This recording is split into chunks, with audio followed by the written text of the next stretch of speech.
نحمدہ و نصلی علی رسول الکریم اما بعد۔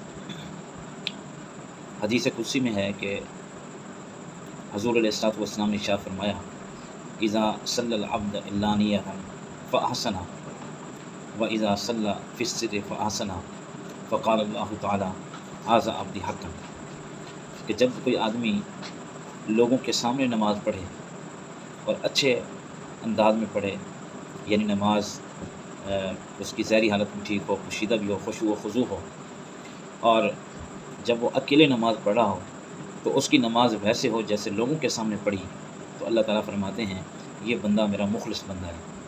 عام طور پر ہوتا یہ ہے کہ جب لوگوں کے سامنے نماز پڑھی جاتی ہے تو بنا سجا کر خشوع و خضوع دکھایا جاتا ہے۔ جب وہی بندہ اکیلے نماز پڑھتا ہے تو جلدی جلدی پڑھتا ہے، تو اس بندے کے اندر پھر خلوص نہیں ہوتا۔ جس کی جلوت کی عبادت بھی اسی طرح ہو اور خلوت کی عبادت بھی اسی طرح ہو، بلکہ علماء نے مخلص لوگوں کی تو یہ نشانی بتائی ہے کہ لوگوں کے سامنے وہ نماز کو اتنا خشوع و خضوع بنا کر پڑھتا ہے، لیکن اس کی جو خلوت کی عبادت ہے وہ جلوت کی عبادت سے اعلیٰ ہوتی ہے۔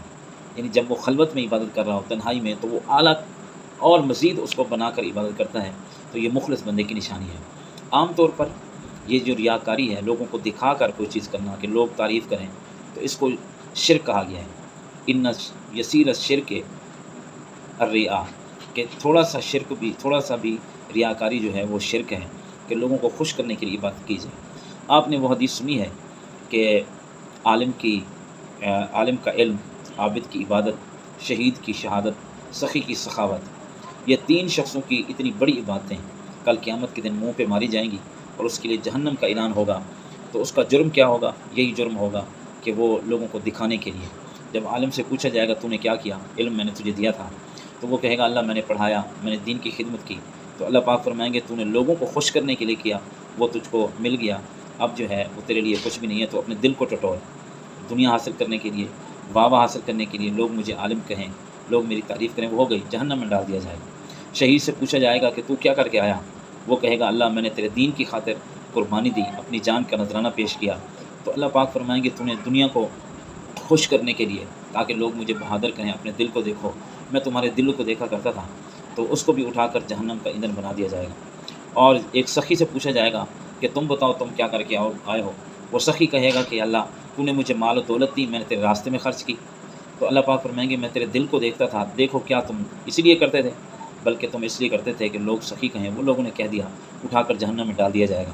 خود حضور علیہ الصلوۃ والسلام کو حکم ہے کہ ان صلاتی و نسکی و محیای و مماتی للہ رب العالمین، میری قربانی، میری نمازیں، قل ان صلاتی و نسکی، میری نمازیں، میری قربانیاں، میری زندگی اور میری موت، میرا ہر عمل اللہ تیرے لیے ہے۔ اس کو کہتے ہیں اخلاص۔ اخلاص سے چھوٹا سا عمل بڑا ہو جاتا ہے، اور ریاکاری سے اخلاص نہ ہو تو بڑے سے بڑا عمل بھی چھوٹا ہو جاتا ہے۔ بلکہ مولانا یوسف رحمۃ اللہ علیہ فرمایا کرتے تھے، اگر کوئی بندہ الف با اور تا یہ خلوص سے پڑھے تو اس کی یہ الف اور با اور تا اس کو جنت میں لے جائے گی۔ ایک آدمی بخاری شریف پڑھے اور اس کے اندر خلوص نہ ہو، اللہ کی رضا نہ ہو، تو اس کو یہ بخاری پڑھنا بھی جہنم میں لے جائے گا۔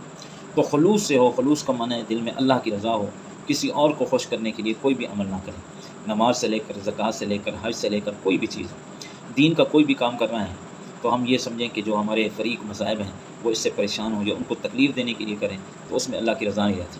حضرت علی المرتضیٰ رضی اللہ تعالیٰ عنہ کے بارے میں یہ آپ سنتے ہیں کہ حدیث میں ہے، ایک بہت بڑے دشمن سے مقابلہ ہو رہا تھا، مقابلہ بھی بڑا سخت تھا، اور حضرت علی رضی اللہ تعالیٰ نے اس کو بڑی مشکل سے نیچے گرایا اور قتل کرنے لگے اسے۔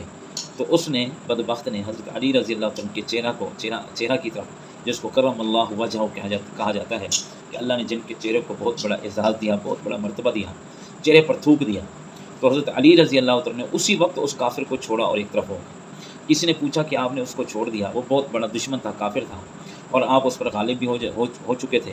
تو حضرت علی رضی اللہ تعالیٰ نے فرمایا پہلے میں اس کو قتل کر رہا تھا اللہ کی رضا کی خاطر، جب اس نے تھوکا تو مجھے غصہ آیا، اب میں مارتا تو اپنے غصے کی وجہ سے مارتا تو میرا اجر نہ ضائع ہو جاتا، اس لیے اب میں نے اس کو چھوڑ دیا، بعد میں اس کو ماروں گا تو اللہ کی رضا کی خاطر ماروں گا۔